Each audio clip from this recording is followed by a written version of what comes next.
Well, hello again, everyone. Today we are back for week 5 of the Surrender series, the Art of Letting Go, from the Letting Go Oracle card deck. And over the past few weeks, you guys have been really building a powerful connection with your body. You've learned how to return to stability. You've started noticing how and where you're carrying stuff you've been hanging on to, and also created space. And of course, last week we were working on how to ground yourself even more deeply than you have before. So as you arrive here today, just take a moment to notice your body, notice your breath, allow yourself to arrive in that space that you've been practicing. We're going to take a card and let's see what that message is for us today. Oh, jeepers, one fell. That's our card. It's always the one jumps out at us. Let's see here. To be surrendered means to have no strong emotion about a thing. It's okay if it happens, and it's okay if it doesn't. This is like, seriously, so fitting. You can't make this stuff up. When we are free, there is a letting go of attachments. We can enjoy a thing, but we don't need it for our happiness. There is progressive diminishing of dependence on anything or anyone outside of ourselves. That's what it says on the back there. That's what I was reading there. So take a moment and feel into those words and feel into yourself. Today we want to talk about feeling the emotions that come up, but not allow them to take control. We don't want to hand over control, because now that you have the ability to return to stability and ground yourself even more, it's time we take the next step.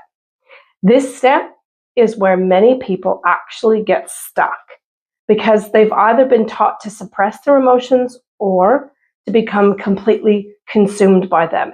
And that's the tricky part. A lot of times people think feeling the emotion means that they become the emotion, and that's actually not the case. So this week, what we're working on is the emotional permission. It's about allowing emotion, and allowing emotion doesn't mean losing control. It doesn't mean that the emotion becomes the boss of you. It means something actually quite more powerful.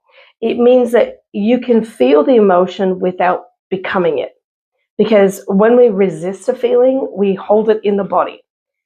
And if and when we fully identify with a feeling, we can then often get lost in it. And in both cases, the emotion is what stays in control. And that's what prevents us from actually letting go and releasing that emotion. I've been there, I'm guilty of it too. So this is why this is so prevalent at this time. So the work this week is to find that space in between.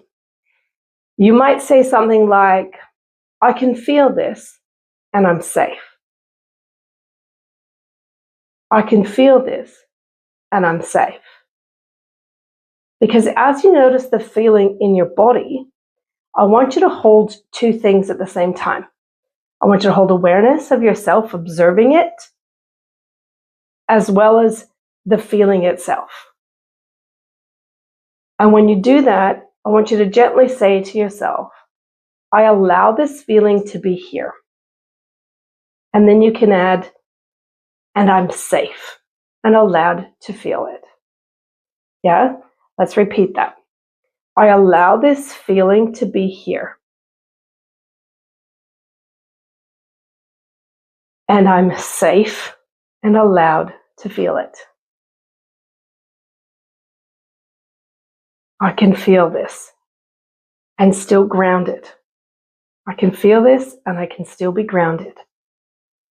I let the feeling exist, stay connected to your breath, your body, and your awareness.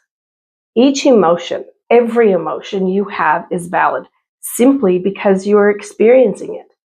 Whether hurt, anger, betrayal, whatever it is, it's valid because you're feeling it. It's that simple. The key here is to make sure that it has permission to flow through rather than stick and pull you with it. The second you notice that is the exact moment that you have the power to consciously let it go. It's in that moment of surrender that it is no longer, or it no longer has power over you. And this is where self-mastery begins. Not by pushing feelings away and not by being consumed by them, but by being able to stay present while they move through you. This isn't easy. It's a practice. It's a skill that you have to practice every day. So when you can stay present, the emotion no longer needs to control your behavior. And when it no longer controls you, it can finally begin to release. So this week, we obviously want you to continue your stability, your grounding, your awareness, and then add what we've done here. Allow the feeling. Stay present with it and remind yourself, I can feel this. I am safe. I can feel this. I am safe to feel it. And I'm safe to allow it to flow through me. You don't need to push your emotions away. You don't need to let them run your life. They are just as important as your existence here. And there is space in between, and that's where your power is. You are not your emotions. You are, however, the one experiencing them. And when you can stay grounded in that awareness, letting go becomes something the body does naturally. Now, this is going to take some practice. Please don't expect it to happen and you get it just right every single time. So be patient with yourself, be kind to yourself, and I'll see you next week as we move into a deeper level of release in the Surrender series.